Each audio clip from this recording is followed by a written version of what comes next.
Start it and you can go.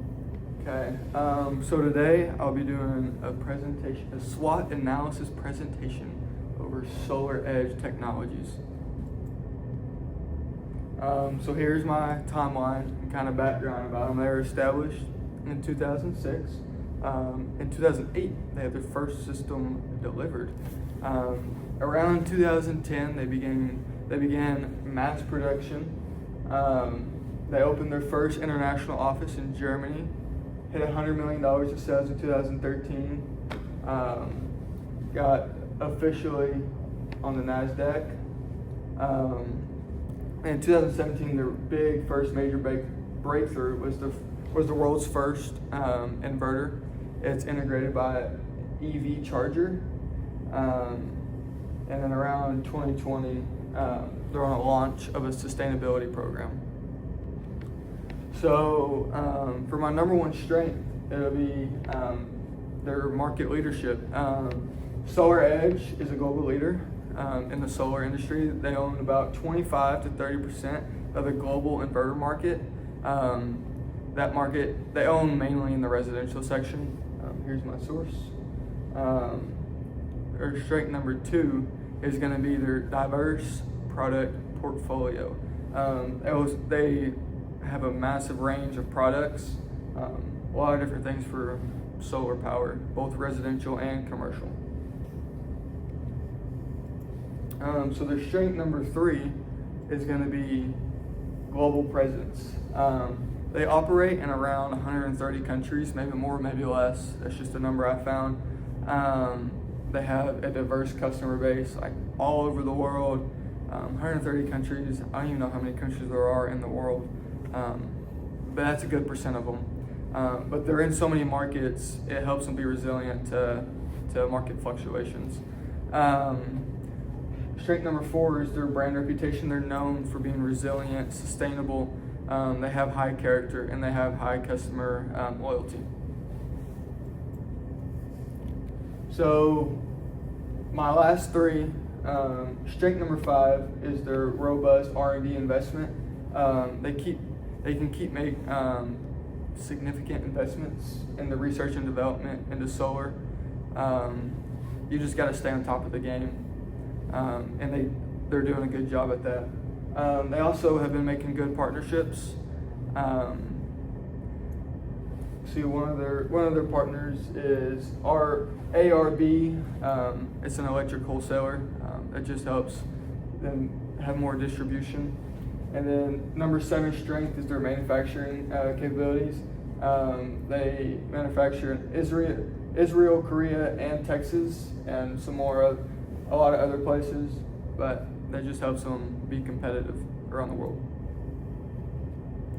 So number one weakness is their financials. They had a massive decline in 2024. They lost about 1.2 billion and about 64% of their over year revenue. So that's a big weakness. Weakness number two is their high inventory levels. They can't sell their inventory right now. There's a lot of demand, but they're struggling to sell their inventory. And for weakness number one, there's my proof. There's also my proof for weakness number two. And then weakness number three is their cash flow. It kind of ties into number one. They're just burning cash. They're going through it fast. They can't sell, but they're still having to make. And they just have negative cash flow right now. So weakness number four is their leadership. They just transitioned to a whole new front office. They changed CEOs, CFOs, and probably a couple more people. It's kind of like a football team, out with the old coaches and with the new.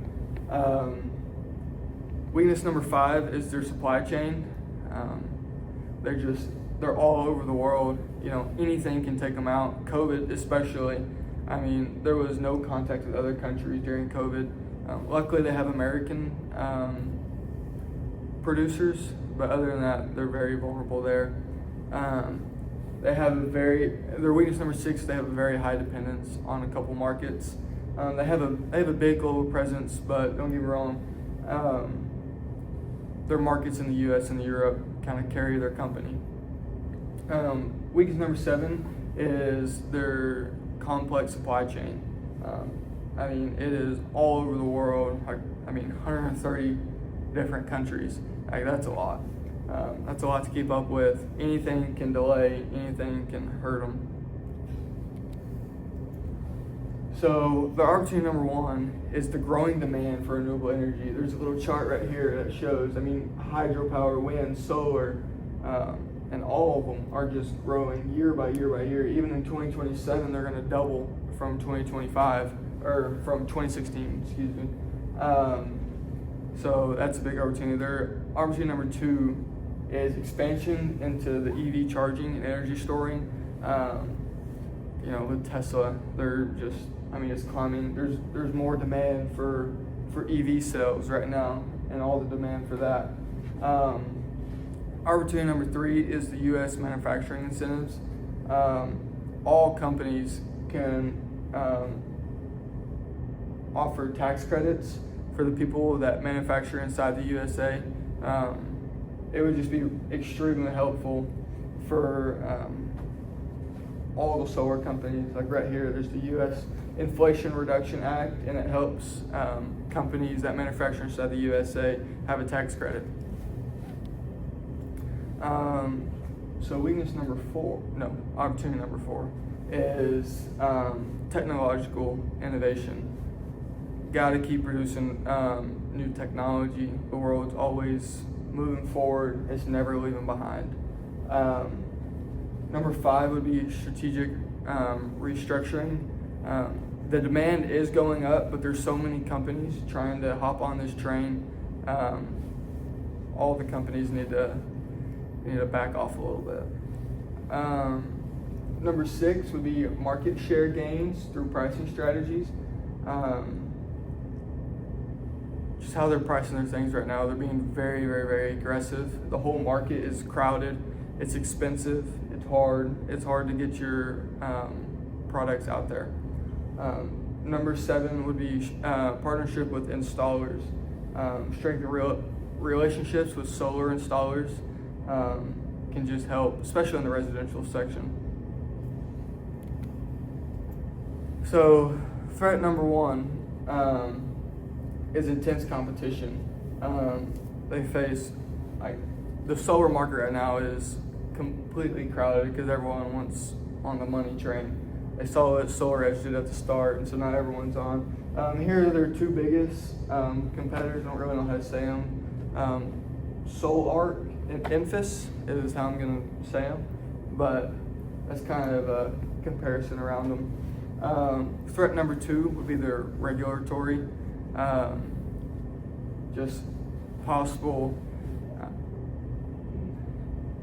disruptions can hurt the solar industry in a whole, especially with nuclear power and however many power we can get. Not yet. Threat number 3 is going to be economic uncertainty. Economic headwinds, with Trump's tariffs right now. It's just, you never know what's going to happen. Like here's an example. You have the first Trump tariff in 2019, and it's just the uncertainty went up. Then you have when he got reelected and got the rest of his tariffs. It almost doubled. Threat number 4 is supply chain disruptions. The whole solar market is massive.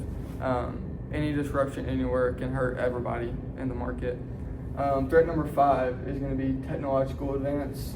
Actually, I'm going to move right past that one. Threat number 6 is going to be market demand fluctuations. There's so many people in the market. The demand can go high to low really fast because some companies will take over for a month and then drop off.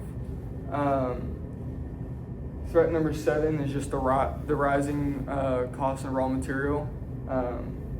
It costs a lot to make solar panels and in the solar industry.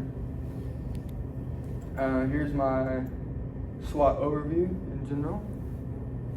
Strengths, all that. So my recommendations are mitigate patent issues because there's a lot of people that are trying to innovate and they just need to figure out who's who. Leadership stability. They need to get a good leader and not be switching around. And they just gotta. And then the third, they need to monitor and adapt to competitive landscape. The whole field is competitive. They need to work through that. Investors, look at their sustainability and eco-friendly products. That's a big thing for them. Yeah.